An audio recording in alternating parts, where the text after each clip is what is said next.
السلام کے غلام جب پریشان ہوتے تو اپنی پریشانی کا اظہار آقا علیہ السلام کی بارگاہ میں کرتے۔ اگر کوئی پیدائشی گونگے کو لے کر آتا تو وہ بولنے والی زبان لے کر جاتا۔ اگر کوئی اپنا اندھا بیٹا لے کر آتا تو وہ دیکھنے والی آنکھیں لے کر جاتا۔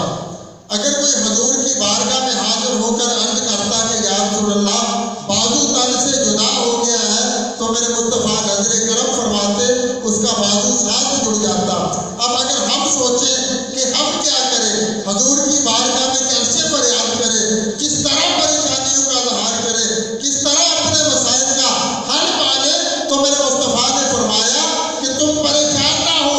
اگر پریشانی میں گرفتار ہو جاؤ، دکھ تمہیں گھیر لے، پریشانیاں تمہیں گھیر لے، تو میری ذات پر کثرت کے ساتھ درود و سلام پڑھا کرو، کیونکہ درود و سلام پریشانیوں کو، غموں کو، تکلیفوں کو دور کرتا ہے، رزق بڑھاتا ہے، حاجتیں پوری کرتا ہے، بلکہ جو درود و سلام پڑھتا ہے رب کائنات دنیا کی ساری نعمتیں اس کے قدموں میں ڈال دیتا ہے۔ اور یقین کریں کہ اگر حضور کی ذات پر آپ درود و سلام پڑھنا اپنی عادت بنا لیں تو رب کائنات کی بارگاہ سے جو مانگیں گے بلکہ مانگنے کی بھی ضرورت نہیں پڑے گی، آپ جگہ جگہ صدا لگاتے پھریں گے کہ میرے